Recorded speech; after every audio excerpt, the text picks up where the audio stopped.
Assalomu alaykum, hurmatli o'quvchilar. Demak, bugun bizga maxsus temasidagi kelib tushdi. 40 savol, ya'ni milliy sertifikatdan. Demak, savolda aytilishicha, 15 litr normal sharoitda xlor bilan to'ldirilgan birinchi idishga X mol A metal, 20 litr normal sharoitda xlor bilan to'ldirilgan ikkinchi idishga Y mol B metal tushirildi.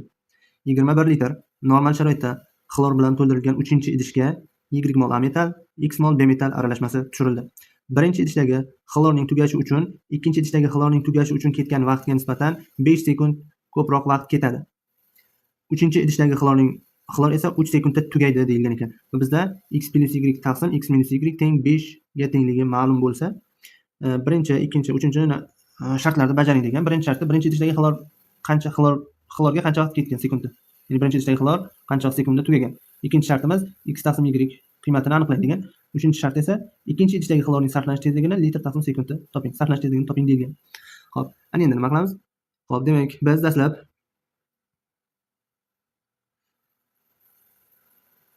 uchta idish chizib olamiz. Demak, hop. Birinchi idish. Bu ikkinchi idish. Va bu uchinchi idish. Xo'p, idishlarda bizda masala shartda aytilyapti. Birinchi idishda xlor bor. Hamma uchala idishda ham xlor bor. Xlor gazi bor. Hajmlari berilgan. Birinchi idishda hajmi 15 litr. 15 litr.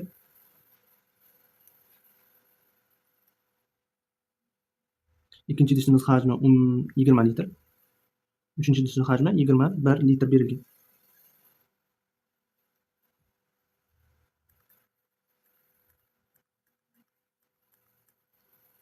litr. Xo'p, demak, birinchi idishda X mol A metal qo'shilyapti. Birinchi idishda X mol A metal qo'shilibdi.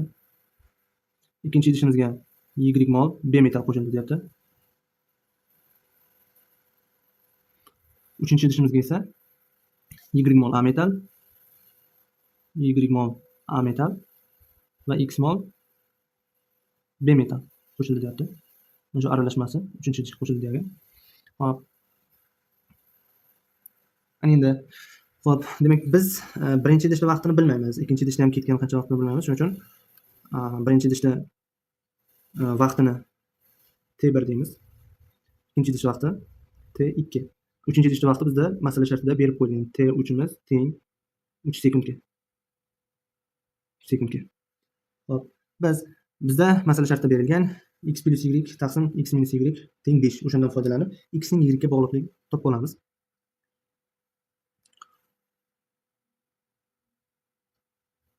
Hop. Demak, bizda berilgan x plus y taqsim x minus y teng 5. Hop, buni topib olsak, x plus y teng bo'ladi. Mana bu 5 x minus y ga ko'payib ketadi pastga o'tsa. Bundan x plus y teng bo'ladi 5x minus 5y. Hop, x lar bu tomonga o'tsa ayriladi. 4x teng y lar qo'shiladi 6y. Bunda x ni y ga bog'liqligini topsak, x imiz teng bo'ladi 1.5y. Bu yog'i matematika. Demak, x imiz teng bo'lar ekan 1.5y ga. Mana shu belgilab qo'yaylik, bizga kerak bo'ladi. Xo'p, ana endi birinchi idish bizda demak birinchi idish bo'yicha ketsak. Hop, birinchi idishda bizda x mol A metal bor. To'g'ri? Bizda x mol A metal bor birinchi idishimizda. Hop, x imiz qiymati 1.5 y ga teng bo'lgani uchun 1.5 y ga teng bo'lgani uchun x o'rniga 1.5 y qo'yamiz. Hop, x o'rniga 1.5 y qo'ysak 1.5 y mol A metalimiz idishimizda idish hajmi berilgan-ku 15 litr xlorga to'g'ri kelar ekan. 1 y molimiz qancha desak? 1 y molimiz 10 litrga to'g'ri kelar ekan. 1 y molimiz 10 litrga to'g'ri kelar ekan. Xo'p, ana endi birinchi idish uchun sarflanish tezligini topsak, bizda V1 teng bo'ladi hajmni V ni vaqtga bog'liq. Birinchi idishni vaqtimiz T1 edi. Mana shunga bog'lasak, demak, hajmimiz qancha chiqdi? 10 litr chiqdi bizda. 10 taqsim T1 bo'ladi. Bizda hozircha mana shuni belgilab qo'ysak. Xo'p, ana endi ikkinchi idishga o'tamiz. Ikkinchi idishga o'tsak.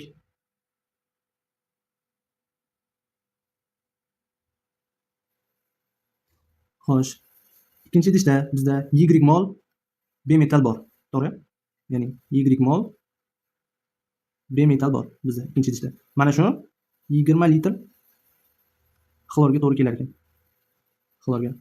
Bizda x'ning qiymati, x'imizning qiymati mana tepada bor-ku, x'imizning qiymati 1,5 y ga teng bo'lgani uchun, demak, y B-metal nima 20 litr xlorga to'g'ri kelsa, 1,5 y'imiz qancha desak, proporsiya 1,5 y molimiz qancha desak, demak bizda hajmimiz 30 litr kelib chiqar ekan. Mana bu yerdan litr bo'lishi kerak.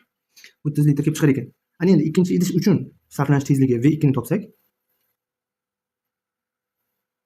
V2 ni topsak, bizda hajmimiz 30 litr,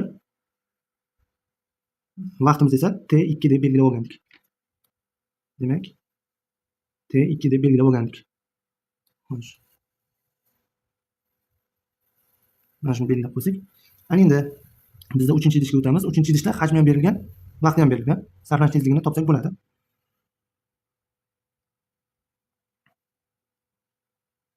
Uchinchi idish. Demak, birdaniga sarflanish tezligini topsak, hajmi berilgan. Bizda idish hajmi berilgan. V3 topsak, idish hajmi 21 litr. 21 litr va vaqti berilgan bo'lsa, T3imiz necha edi? 3 sekundga teng edi. 3 sekundga teng edi. Sarflanish tezligini topsak, 20 metrni tushunib olsak, 7 litr taqsim sekundga to'g'ri keladi. Ana endi mana shundan foydalanib biz birinchi idish va ikkinchi idishni sarflanish tezligini topsak bo'ladi. Hop, bunda nima qilamiz? Mana uni qo'ydi. Demak, V1 plus V2 teng bo'ladi V3. Mana shunga qo'yamiz. Xo'p, demak, bizda V1imiz nechaga teng edi? Mana bu yerda V1imiz berilgan edi. 10 taqsim T1 ga teng ekan. 10 taqsim T1 ga teng ekan. Demak, mana bu yerda yozib olamiz. V1imiz 10 taqsim T1 ga teng ekan. Plus V2imiz mana dumaloqda belgilab qo'ydim. 30 taqsim T2 ga teng ekan. Demak, V2imiz 30 taqsim T2 ga teng ekan. Va bu teng bo'ladi V3imizning qiymati tepada bor 7 litr taqsim sekundga teng. Uning qiymati 7 ga teng ekan. Tushunarli? Xo'p, endi bizda masala shartida berilgan edi tepada. Masala shartida berilgan edi. Xo'p, masala shartida berilishicha mana bu yerda birinchi idishdagi xlorning tugashi uchun ketgan birinchi idishdagi xlorning tugashi uchun ikkinchi idishdagi xlorning tugashi uchun ketgan vaqtga nisbatan 5 sekund ko'proq vaqt ketadi degan. Mana shundan foydalansak bizda mana bunaqa bo'ladi. Ya'ni T1imiz teng deyapti T2 plus 5 ga teng deyapti. Xo'p. Ana endi pastga tushib, o'shani mana buni o'rniga, ya'ni bizda teng bo'ldi-ku. T1imiz teng ekan T2 plus 5 ga. Xo'p, ana endi mana bu yerda T2 ni T1 ni o'rniga T2 plus 5 ni qo'yib ishlaymiz. Yana pastga yozaman. 10 taqsim, ana endi T1imiz, T1 ni o'rniga T2 plus 5 qo'yamiz.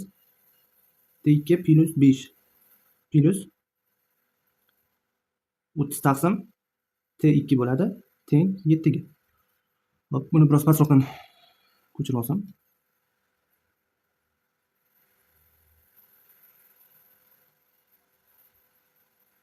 Hop, ana endi umumiy maxraj berib, maxrajlarni tashlab olamiz bunda. Bu matematika, hisob kitob. Hop, demak, umumiy maxraj bersak, bunga T2 dan, bunisiga T2 plus 5 dan, mana bunda umumiyda T2 ko'paygan T2 plus 5. Hop, ana endi umumiy maxraj berib, maxrajlarni tashlab olib, faqat suratlarni yozib olamiz. T2 10 ga ko'paysa necha bo'ladi? 10. T2 10 ga ko'paysa 10 T2 plus T2imiz 30 ga ko'paysa 30 T2 plus 5imiz 30 ga ko'paysa 3 kare 5 15, ya'ni 150. 150 teng bo'ladi. Mana bu yerda T2 ichkaridagi t qarshisidagi T2 ga ko'paytirsa T2 kvadrat bo'ladi. O'sha 7 ga ko'paytirsa 7 T2 kvadrat bo'ladi. Plus T2 5 ga ko'paytirsa 5 T2, 5 T2 7 ga ko'paytirsa 35 T2 bo'ladi. 35 T2 ga aylanadi. Demak T kvadrat yozib qo'ydim. T2 bo'ladi. Xo'p, ana endi bu yerni yig'ib chiqsak, 10 T2 ga 30 T2 qo'ysak 40 T2 plus 150 teng bo'ladi 7 T2 kvadrat plus 35 T2. Tushunarli? Xo'sh, ana endi barcha xatlarni bir tomonga o'tkazsam 0 teng bo'ladi 7 T2 kvadrat plus 35 T2 minus 40 T2 minus 150. Ana endi buni diskriminantga qo'yish uchun moslab olamiz. Ya'ni ayirib tashlaymiz. 7 T2 kvadrat plus minus bo'lar ekan. Plus emas. Minus 5 T2 minus 150 teng 0. Ana endi bizda formula bor edi. Ya'ni diskriminantga qo'yish formulasi. D teng B kvadrat minus 4AC degan formula bor edi. Mana shu formulaga qo'yamiz.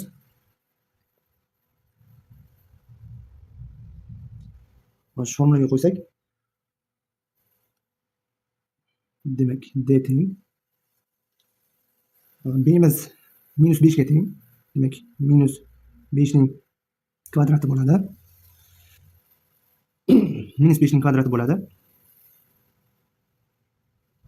Minus 4 ko'paygan A'miz 7 ga teng. 4 ko'paygan 7 ko'paytiramiz. C'miz minus 50. Minus 150. 50 deb 150 bo'ladi. Hop, bu yerda D'ni topib olsak 25 bo'ladi minus 5 ning kvadrati minus 4 ning 200 bo'ladi.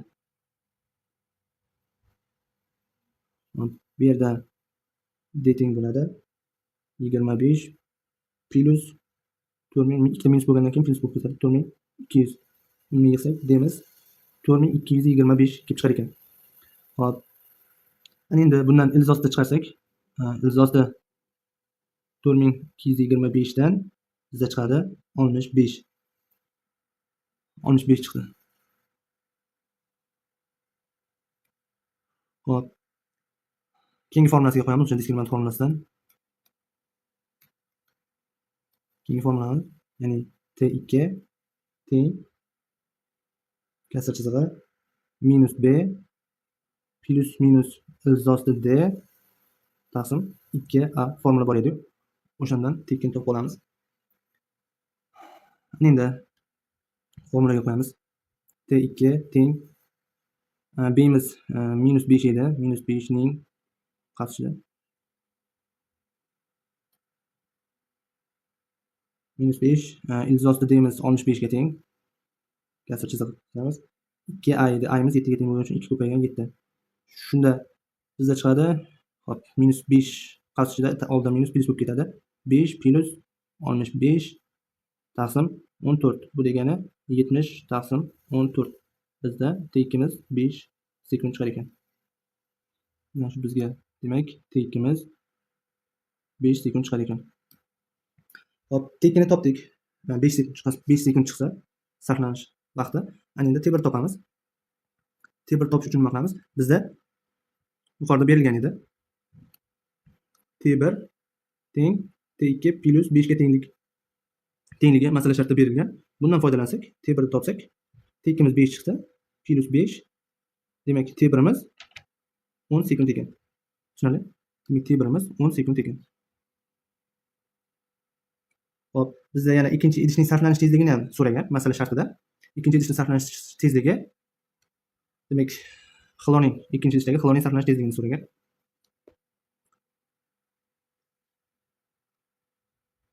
Ikkinchi idish xlorning sarflanish tezligini so'ragan. Xo'p, xlorning sarflanish tezligini topsak, bizda xlorning hajmi bor edi. Ikkinchi idishda 20 litr bor edi va bizda vaqtni topib oldik. T2miz 5 sekundga teng. Shundan foydalanib V2 ni topsak, V2 ni topsak, hajmimiz 20 litr edi. T2miz 3 sekund, yo 5 sekund. T2miz 5 sekund. Shunda bizda 25 ga bo'lsak 4 litr taqsim sekund kelib chiqar ekan. Demak, masalaga qaytsak, buni o'chirib tashlaymiz. Demak, birinchi shart nima degan? Birinchi idishdagi xlorni ketgan vaqt qancha desa, birinchi idishda qancha vaqt ketadi? 10 sekund ketdi. Ketgan ekan. Masala shartini topib oldik. Xo'p, ikkinchisi x taqsim y qiymatini aniqlang degan. X taqsim y qiymati 3 taqsim 2 ga teng 1,5. X taqsim y emas teng bo'ladi 3 taqsim 2 ga. Xo'p, ikkinchi idishdagi xlorning sarflash tezligini toping degan. Ikkinchi idishdagi xlorning sarflash tezligi bizda 4 litr taqsim sekundga teng ekan. Demak, masalamiz yechimi mana shu.